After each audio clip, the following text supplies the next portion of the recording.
Welcome to Stream A for the first of our concurrent sessions. My name's Kriya Coleman. I'm from Educational Innovation at the University of Sydney, and I'm going to assist Frederic with some questions later on. But could I please encourage you to use the Slido as well as a way of giving us a place to put all of the questions so that we can also then reply to those questions if that's pertinent. So please use your lanyard to access the Slido presentation, the Slido section for this presentation. So it is my pleasure this afternoon for this first of the concurrent sessions to introduce to you Dr. Frederic Fovet from the Thompson Rivers University in Canada. So Frederic has travelled quite a way to be here. Thank you for joining us. And the title today is The Growth of UDL Implementation. So I'm really interested in checking back in on this topic. And I'm going to hand over to Frederic now. Thank you. Thank you for the welcome, and welcome to this workshop. It will be very workshop-like, so look around you, who's sitting close to you. If you're too far away from people, maybe move forward. You will be engaged in conversations throughout, right? I did do it as an interactive workshop, so you're not going to be listening to me only. So I just want to start off first with a land acknowledgement, acknowledge that I work on the unceded and traditional and occupied territory of the Kamloops, the Secwepemc, and Secwepemc, and also acknowledge that learning has happened on these lands for millennials. Very much to the land acknowledgement that I will do afterwards about the lands on which we are now. You know how important it is in Australia, just as it is for us in Canada, to be involved in that process as part of Truth and Reconciliation as well. I will make a side connection there to also the fact that UDL is becoming more and more important in reflection on decolonization and internationalization. And I'm actually, the book launch that you've heard about is a book that we're launching at 4:30, which is called Decolonizing UDL, right? So if you're interested in this, come and see me during the poster sessions, and we can discuss some of the opportunities there as well, and that are, but you know, budding all around the UDL scholarship at the moment. So I also want to do in Australian fashion an acknowledgement to country. I'd like to acknowledge and pay respect to the Gadigal people of the Arrow Nation, the traditional owners and custodians of the lands on which the University of Sydney has been built, and which were taken from them with either consent, treaty, or compensation. We pay respect to elders past and present.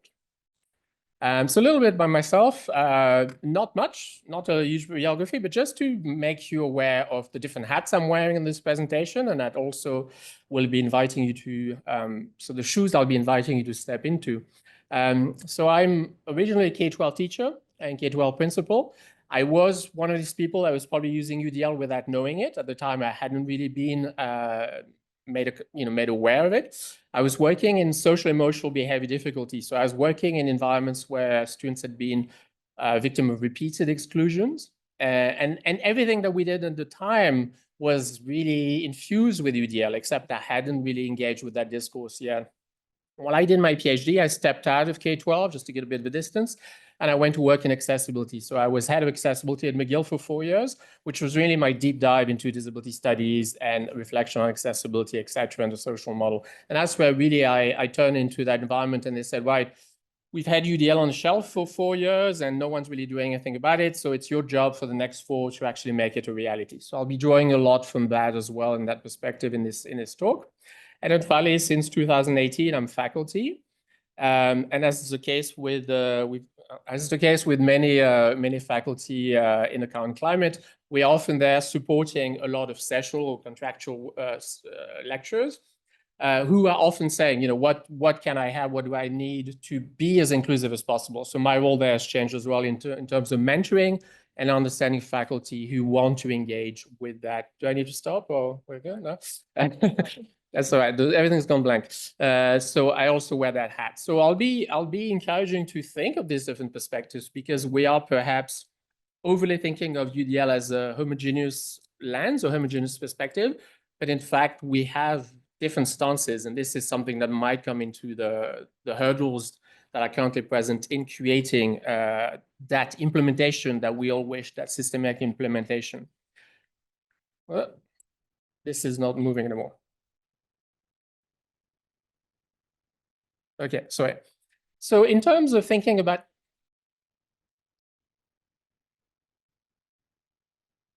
diversible water, while we fix that. I'm going to try and get you to reflect as well about UDL format within this kind of presentation. Now, it's not ideal. It's supposed to be a workshop where we are going to get, the 3 principles, interaction, etc. But we'll try our best. So there will be 2 Menti activities. So if you've never used Menti before, I would encourage you to open it on your phone. So if you go to menti.com, I won't generate a code yet. We'll generate the code when we get ready for the activity. And then we'll be using a Padlet, but there'll be a QR code that you'll be able to scan directly from the screen as well. I will also, in terms of continuing the discussion, make my slides available on slide deck. I know they're going to be shared through the symposium, but you will also have them if you check out my social media profile tonight. And obviously, you've got my email there. So if you want to continue conversations beyond this arena, please do so. And I'll be in that poster session as well during the book launch, so we can have some conversations there as well. I think this is really important because we have to think about accessibility in everything that we do, right? And we've got to be, it's really dangerous when we start do what I preach, but not what I do. And we're often in these conflicting situations where we're trying to do it in the classroom, but we don't do it outside the classroom. And it becomes really, really tense and really contradictory. So the outcomes and the objectives for today is to reflect on the factors that impact instructors' journey with UDL implementation. I will argue that that's one of the big problems that faces us now. It's not for the last 10, 15 years. It's been, how do we get people curious about this? I think for the next 15 years, it's going to be, well, how do we actually create that systemic institutional implementation? It's not really happening. So what can we do to understand the challenges and address the challenges?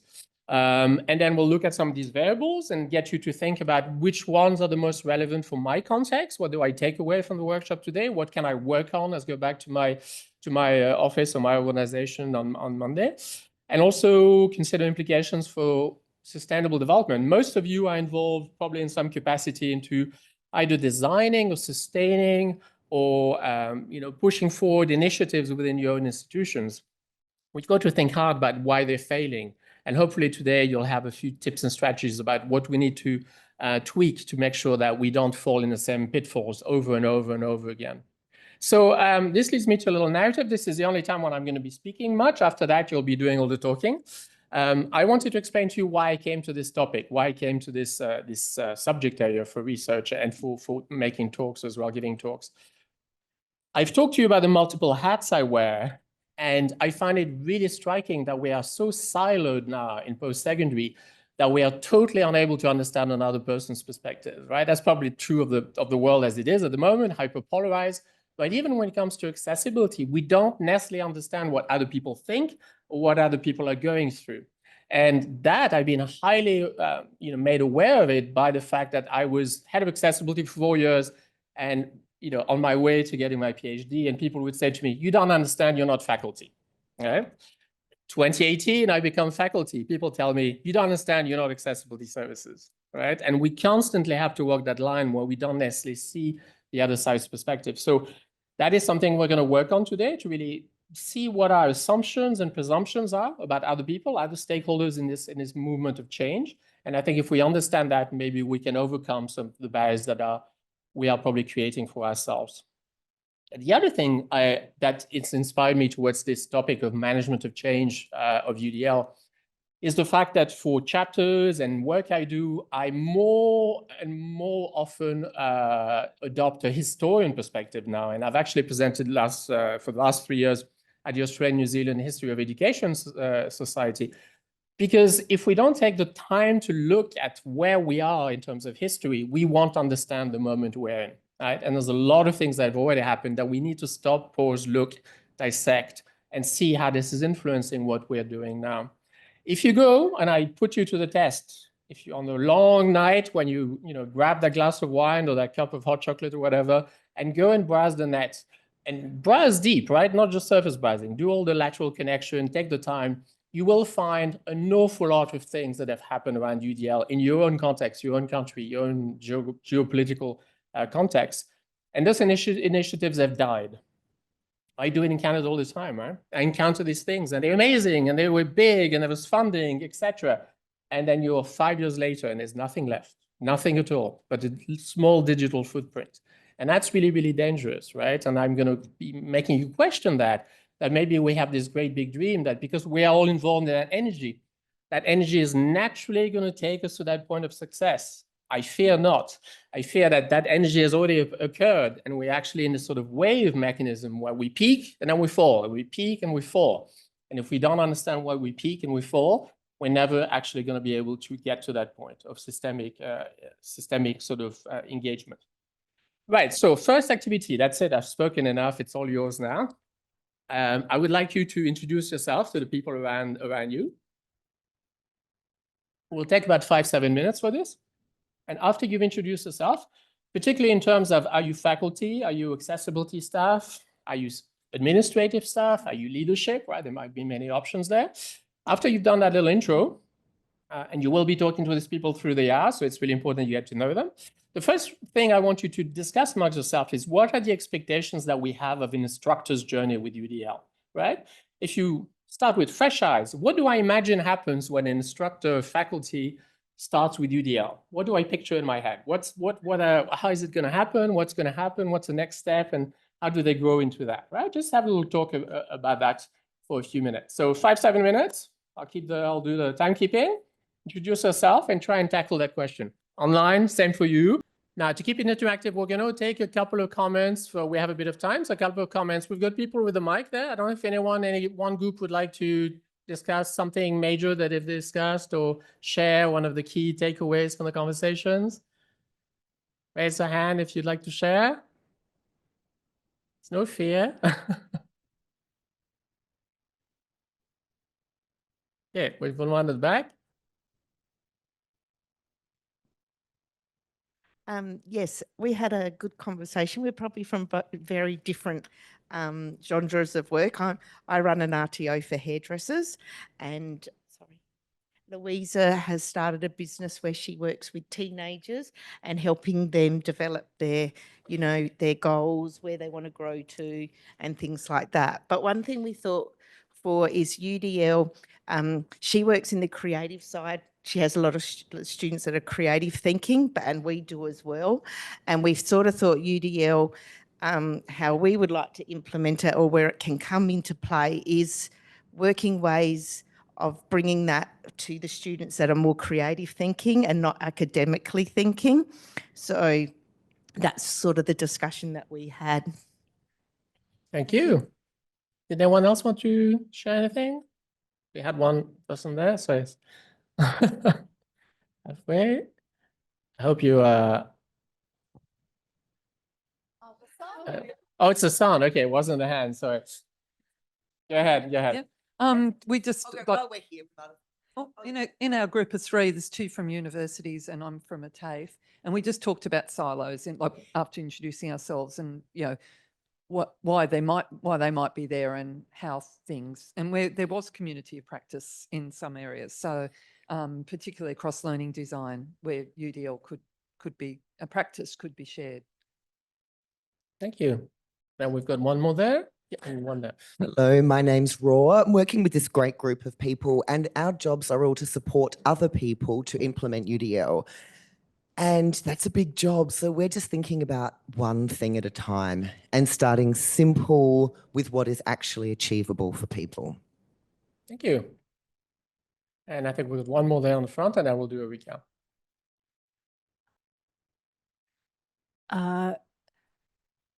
Yes, so we mentioned how for that question, expectations, we believe that most instructors who are not familiar would probably think of it as sort of disability resources department or special accommodations for specific students.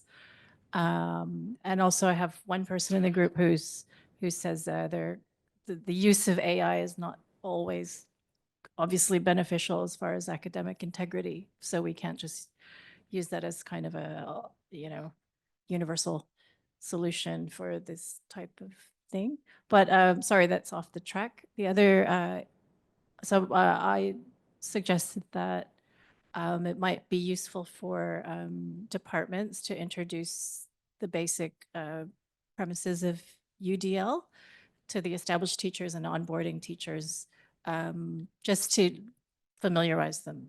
But that's more of an ideal. No, it is. It actually is great leeway into what I was trying to debrief on. So thank you so much. So you probably all at some point discussed the fact that we have this mental image that our faculty don't know about UDL. So if we give them that information piece, they are then going to develop it, right? Because it makes sense, because it's inclusive, because it makes better for better teaching. And I'm going to challenge that today. I'm going to say, is it really because they don't have the information? Or is there something else that actually is coming into play that actually, despite having the information, that they may not decide to persist with it, etc.? It means that we maybe have a very naive idea that, right, if you introduce people, they'll get that training, they'll start doing it and move forward. But that might be a mental scheme that we have to disrupt and think it might be more nuanced than this. It might be a lot more complicated. And again, this notion of silos, right? We are either outside of teaching or inside of teaching, and we don't necessarily seem to understand each other's views of what is that process of change for individuals. So I've given you a link there if you want to. This is a keynote I did for the HEAD conference in Ireland, and I called it Two Solitudes. In Canada, we talk about two solitudes being the French speakers and English speakers, and they don't understand each other, right? It's that cultural sort of heritage.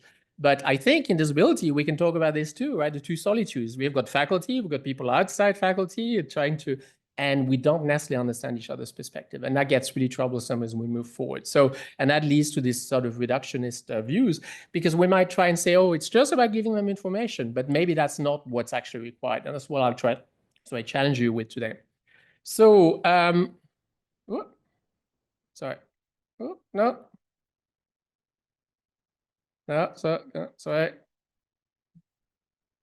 No, not at all. Sorry. Yeah, with me. We'll do the manual way. There we go. This one's fine.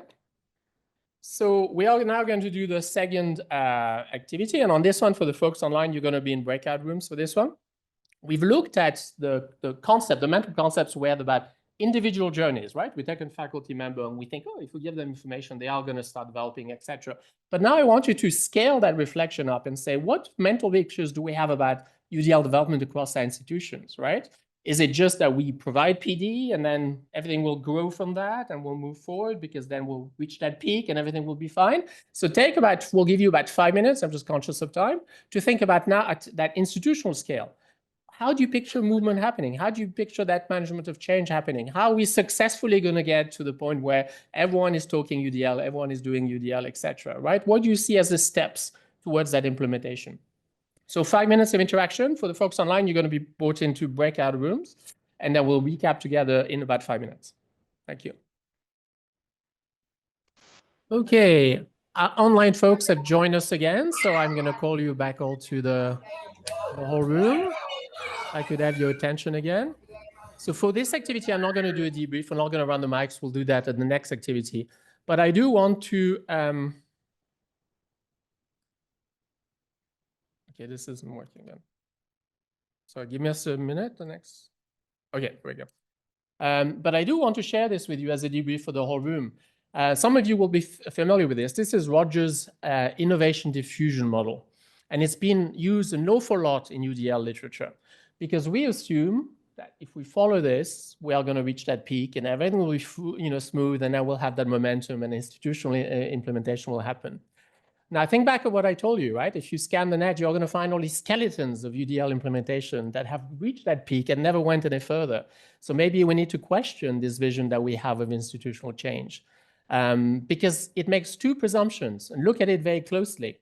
It makes, again, the presumptions that, oh, if we give people knowledge, they are going to move to the next level, right? Because that's typically what the early adopters have. They have that knowledge, they start sharing it, and we get to that peak.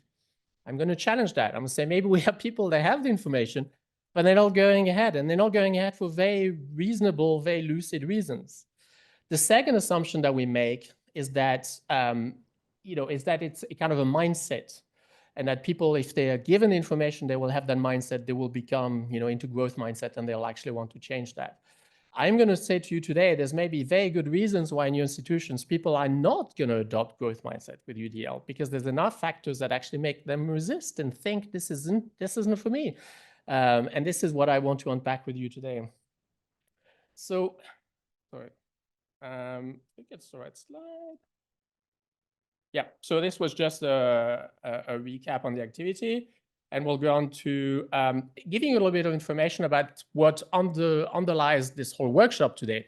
So I got a grant from SSHRC in Canada, which is our big funding body, to work in partnership with a field organization. My field organization, my partner, was AHEAD, the organization in Ireland that does very much the same job as ADCET does, support disability, accessibility, and UDL into higher education. And we were interested in looking at what do people do once they've had that PDP. So really it connects with everything I've been talking so far. And that's really the same curiosity I've discussed with you that led me to design this research question. Why Ireland, you're going to ask yourself. I'm Canadian, why Ireland?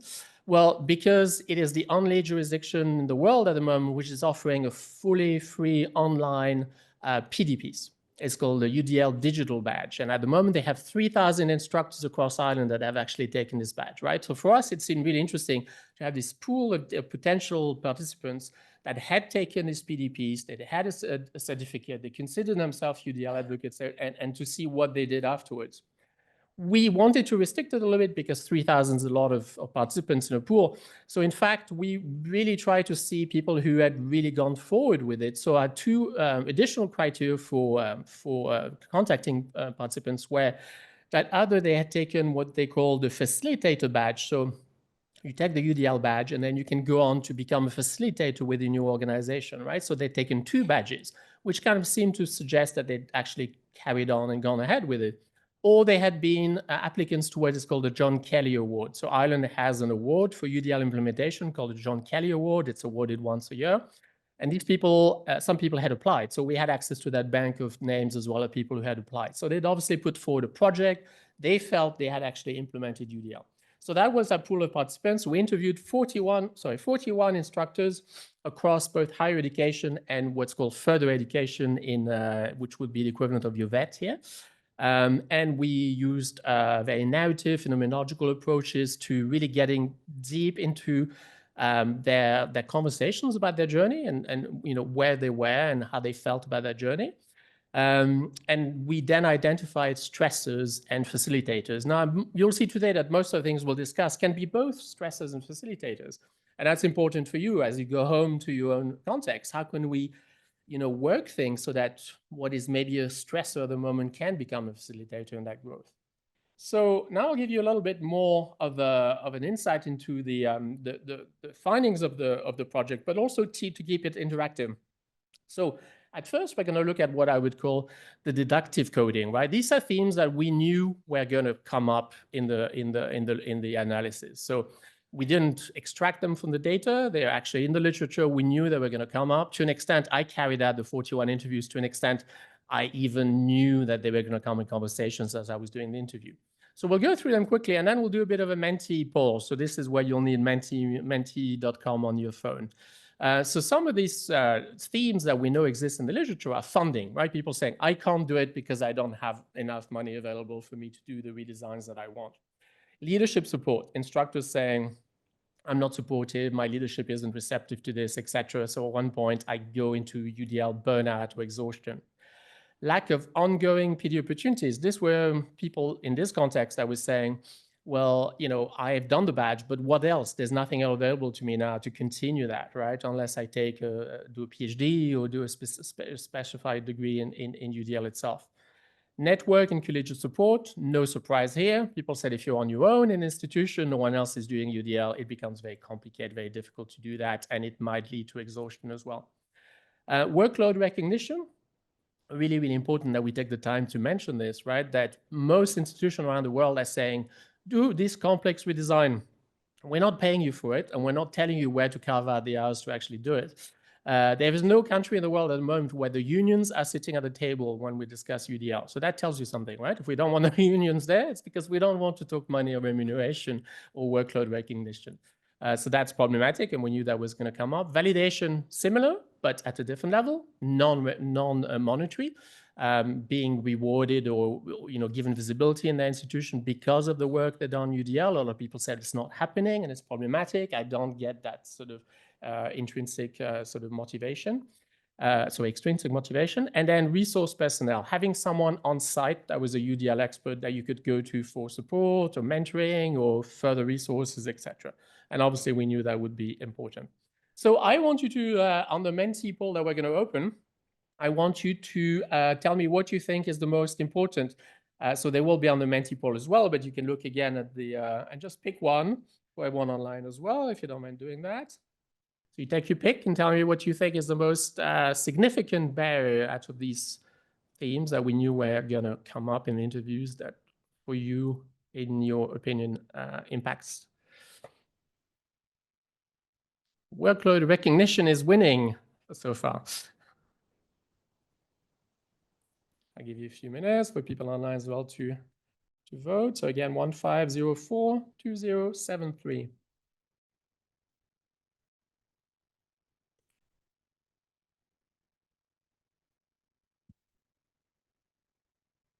So workload recognition seems to be on a lot of people's mind, understandably. As I said, we see very few practical sort of steps being taken around institutions in higher ed to actually carve out the time. I do a lot of these talks. People often say to me in the back, can you tell them it's easy? I say, no, I refuse to say it's easy. It's not easy. It takes time. And if you don't get the time off to do that, in this context within Ireland, a lot of people are on contract hours. They actually only get taught for the hours that they teach. So how do you expect someone to engage with redesign when they don't actually even get paid with that prep time? All right. And I think even for faculty, even for full faculty, it gets difficult to carve that out amongst all the rest. Right. So in interest of time, thank you very much for taking part. And we see that 47 really important, 13 as well, leadership support. And, everything else is being mentioned as well. So we're going to leave this and get back to the slides. Thank you so much for the tech support.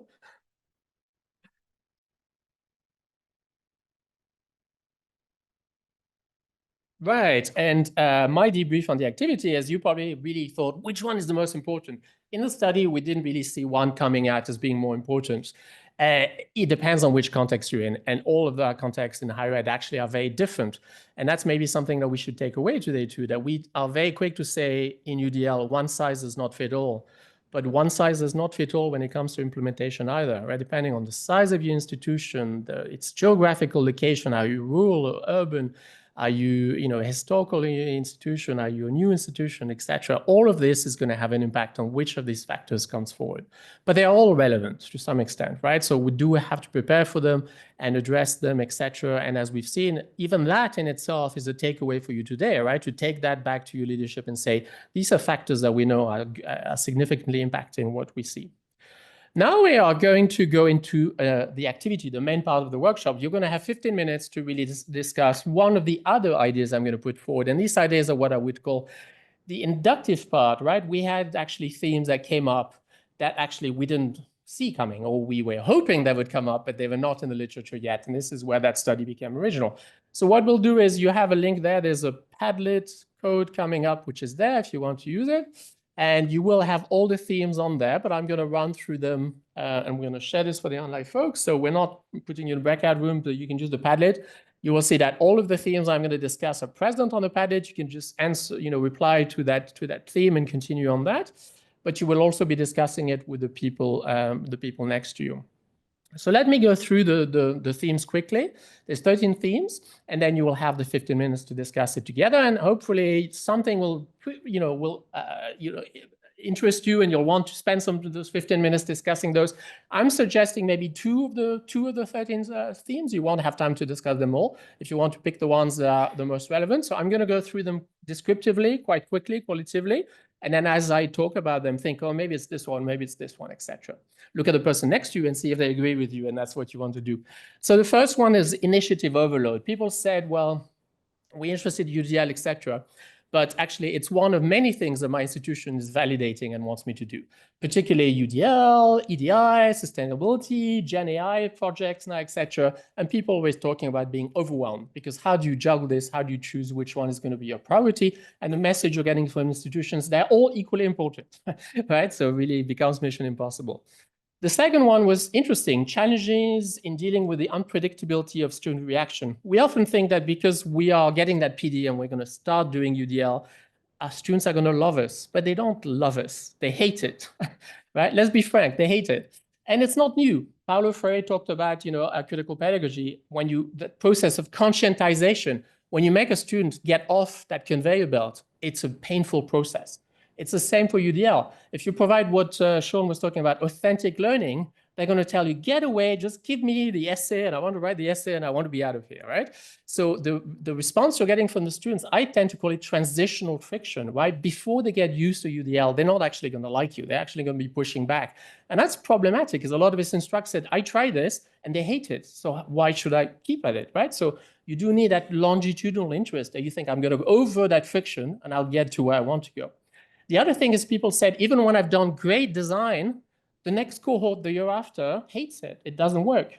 So this notion of design and redesign being a finite process, right? I do it once and it's over. It's bogus. It doesn't happen. You have to keep organically looking at it, because the next cohort might actually not like your redesign and want something else. And that can be daunting for people, right? They were saying, well, you know, I've got to think of my own sustainability. How do I get over that? Issues with the packaging and branding. This was interesting. Ireland is a country that actually has followed England in that very neoliberal approach to education. A lot of people were saying it's a critical theory initiative framework, but you frame it to us in a neoliberal environment, right? You're like, it's out of the box, do this, is an initiative, try it. One participant said, if they took the bling out of it, we would buy into it more. All right, so think about that quote. I'm using it in papers because it's such a potent quote. I think there's problems about how we brand it, and we do that. We brand it, we use marketing tactics, and faculty don't like that, right? They get reactive to that. Post-COVID dynamics, that one is easy. People said a lot of money was spent on this during the COVID years. Sean was talking about this, but now we're post-COVID, that money is disappearing. I'm not getting the support I need to actually do that, so that momentum is gone. Fear of workload. Now, we talked about workload, but this is more nuanced. People were saying, I want to redesign, particularly assignments, but I'm really afraid I'm shooting myself in the foot if I redesign something that suddenly means I'm going to have that much more grading to do or that much more time. And they were really, really conflicted about finding that fine line between how do I give flexibility, but I survive and I don't actually, you know, create a dead end for myself. I have a story for you on that. I'll tell you later, but well, I can tell you now. I teach a course online on research methodology from the university I used to teach on, so I teach online. It's normally a summer course. It's a graduate course. Normally I have 13, 14 students. Well, last summer I had 33 students. One of my assignments is they can do a video to talk to me about the research design they're interested in. And I'm not joking. I had 33 videos of more than an hour. I had 33 hours of video watching for one assignment, right? And that made me think too, okay, there has to be boundaries here in how much flexibility we're providing students. Interested commitment to development of teaching, learning. So here it was really easy. We saw a really discrepancy between the participants. Some said, I am totally new to teaching and learning. I've never involved with this. And all I've done is do a UDL module. And then they were really uncomfortable going beyond that and knowing what to do with it. And we had other participants said, oh, I've thought about teaching and learning for the last 20 years. I've taken the UDL badge. I see where this fits into all the rest of my reflection, right? So a real dichotomy there. Challenges connecting UDL to other scholarship teaching and learning. I'll give you an example. There was a master's instructor in forestry. Our entire class was taking part in the forest. She never came into a classroom. She said, I'm really, really big on experiential learning, and I've taken this UDL badge. I don't see how it overlaps. I don't know where that happy place is. I'm totally lost. I can't bring the two together. So maybe we're not doing enough to help people see the connections between UDL and other philosophies that we're involved with. UDL seemed directly relevant, connected to the personal lives of what Jean Point, the motivational lever. You know, is scholarship teaching and learning important to your institution? Interestingly, we had participants in there that said, I'm an engineer. I do work in UDL. I publish some of it. I don't even list it in my promotion package because it would look like a distraction, right? So keep that in mind. To what extent do we actually value scholarship teaching and learning and research on it, etc.? The last one was interesting, right? 41 participants, 39 out of 41 described a direct connection to someone who had a personal lived experience of problems with accessibility in learning, either themselves growing up or their spouse or their children or a relative. And then that poses a question. 39 of the 41 that were trying to keep at UDL had that connection. What about the ones that don't have a connection to the lived experience of people who are having accessibility issues, right? How can we connect to them? And then acknowledgement of the complexity of teaching and learning transformation. People saying it's not easy. There's, bureaucratic processes, course evaluation, tenure promotion packages. Everything has to change if they want me to change, right? Because if it is going to be valued, everything we do around teaching and learning needs to be altered. Issues around overly enthusiastic approach to UDL. I've been guilty of this myself, right? For 10 years, I've been doing this. And you say, go on, it's great for students, do it. But when you keep telling people that they have to be enthusiastic, there's no space for them to say, actually, I'm afraid, it's daunting. I'm doing things that don't work, and I can't talk about the failures. I can only talk about the success. This is probably the biggest takeaway from the study, right? And it goes to the next one, right? Having a space to document failures. We're all so busy documenting successes that we're not giving any space to people to document failures. And all of these participants said, there's things I've tried that fell flat on their face, right? It didn't work. And we have to talk about the things that don't work. And the last one is wider reflection around the scope implications of diversity. So here, basically, could people create a connections between UDL and that inclusion diversity in the wider sense, or could they not, right? Were they limiting themselves to impairment and disability, or could we really think of in terms of race, of cultural and linguistic diversity, etc.?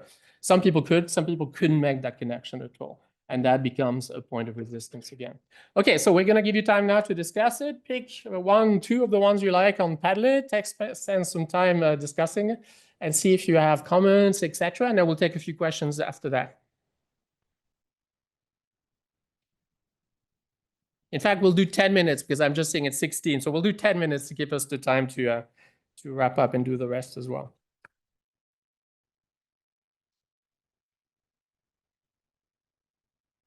On the screen.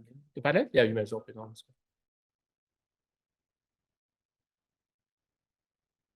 We'll do probably 9 minutes.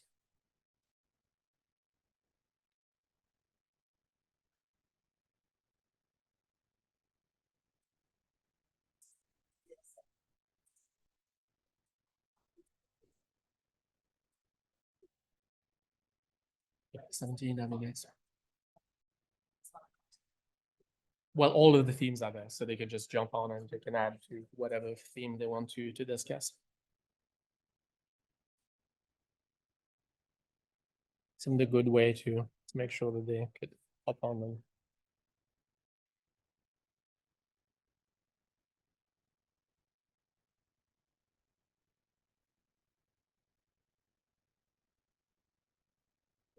Well,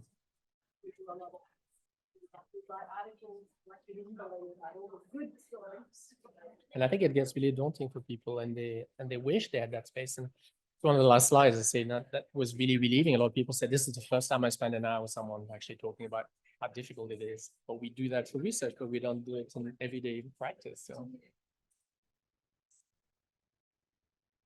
Yeah, so the fact that people couldn't necessarily make the connection. So I think a lot of the UDL, it's what people say, right? The junk Kool-Aid, it's so like siloed that they don't necessarily see the connection, right? Okay, you're interested in constructivism, but how do you really do that unconstructivism? Okay.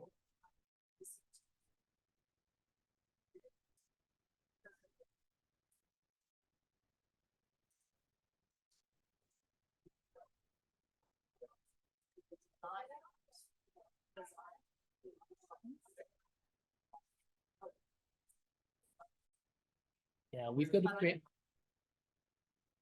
Oh. And we need to spend time, I think, as research and scholars to create those bridges, because people, we assume they see them, but they don't necessarily see them, right? So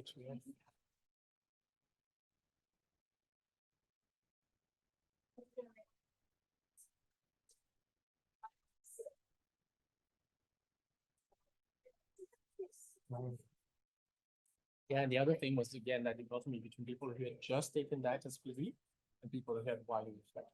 So for them, it was easy. It was like, okay, I've thought about this thing, I can see where it fits. The younger people that only taken one PD elements, and that was UDL. They couldn't see how to go out of it and how to connect with other things and how to talk to people about other concerns they had in that class, etc. So I think it does become useful about the representation. But it's getting people talking, so it's good.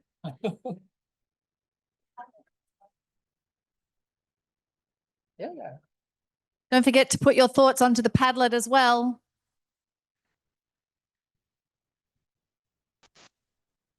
Okay, folks, we're going to bring you back, just interest of time. It's always ambitious, right? We're going to give you 15 minutes for this or 15 minutes for that, but we're wrapping up. So my main debrief, and we're not going to have time to take questions on this, but there will be a Menti activity just for you to put your thoughts. But the main debrief for this is you've seen how complex, how nuanced, how multi-layered this is. And if we go back to Roger's innovation model, I think we're really totally off track. People are burning out and not UDL exhaustion. It's not because they have not had PD. It's not because they have the wrong mindset. It's not because they don't want to. It's because all of these other things are coming into play and making it really, really complex.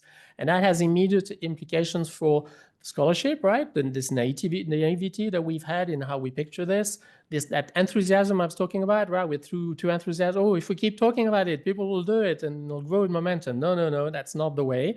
And also for our institutional preparedness, right? As you go back to your context today, what is it that you've drawn from this that you can take back into your own, your plans, your initiatives, etc., so that we become more nuanced, right?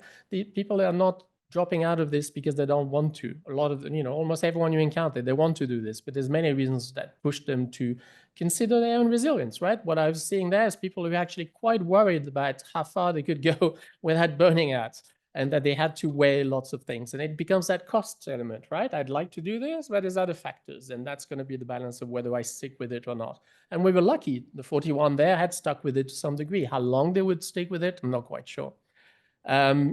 Also, the biggest takeaway for me where, people in that interview, and I did the 41 interviews for that reason, said to me, it's the first time I've had a candid conversation about how tough this is. First time. I've never had that space. So think about that, right? And we do it for research, but it shouldn't just be for research. We should have institutional spaces where we can go and actually say, I find this difficult, I failed at this didn't work, because that's how actually we're going to grow, and that's how we're going to build that resilience to be able to do this systemically through institutions. So think about that. How can we create these spaces? Now, I'm going to open a Menti because no workshop can be complete without you having a takeaway. So it's going to be an open wall Menti, and feel free to continue voting on it afterwards. But we are going to just launch it, and then I'll do the content of the last slide while you are you're adding your thoughts. All right, give us 1 minute. Yeah, we'll have to go back to I will post the Menti slides onto my slides as I post them onto social media tonight, so you'll be able to access that as well. So it's not the two. There we go. It's just an open wall. It's really, what is your main takeaway? What are you going to take back to your environment that it's going to make you think, how do I build that institutional preparedness? So 14290424. 14290424. And then from memory, I'm going to do my last slide, but it'll be in the package and you'll be able to see it. There are other ancillary outcomes of this study. First of all, we saw a huge dichotomy between the higher ed folks and the further education folks. So vocational training versus the mortar and brick. The further education, the vocational training people said, our needs are not met, right? The examples they give us, the literature, the resources, none of this fits. I'll give you an example. One person talked to me and said, I'm in equine health. I teach in the stables. You find me one article on UDL that tells me how I do UDL in the stables with a horse in front of me. Right? There we are. We need to actually get moving and actually, fill that gap and actually give people those resources. The other thing that we saw is, although we were in Ireland, it's not that very big country, 5 billion people, we were not seeing this institution talk to each other. There's no lateral sharing of stories and narratives. So every time in an institution, we're so competitive in that neoliberal environment, we are reinventing the wheels all the time. We're not even taking the time to share the experiences we've had, the difficulties we've had, etc. So we have to do better, right? At creating this non-institutional archival where we can actually see what everyone else is doing and how they're doing, etc. Not just individual instructors, but a whole institution sharing their map and things that didn't go right, etc. The other interesting things is there was a real big gap between rural folks and urban folks. And there were some interesting things that I'm going to more now into research. A lot of rural folks saying, I want to do UDL because I see my students outside of class. I understand the difficulties that they're having generally. It gives me that impetus to continue working on inclusion because I see, to what extent they're struggling. And we weren't seeing this in the urban folks, right? For it was a bit more anonymous, right? I come in, I teach, I do that. They didn't have that incentive, etc. So that's something we can probably build on, etc. But again, the further education, vocational training, I saw a poster at the entrance, right? A call for more UDL and vocational educational training. I think we have a lot of work to do there as well in filling that gap and making sure that those environments actually are being given, you know, templars and examples and the literature and the resources to be able to find things that are appropriate for the environment in which they work.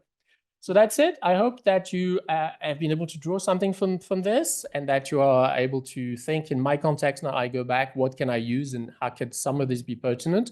Again, it might not be the 13, you know, emerging themes that we've looked at, but something hopefully has triggered your interest, etc. And if you want to continue chatting, you know, let me know. I'll be in the room up there at 4:30. We can continue conversations. Thank you so much. Thank you.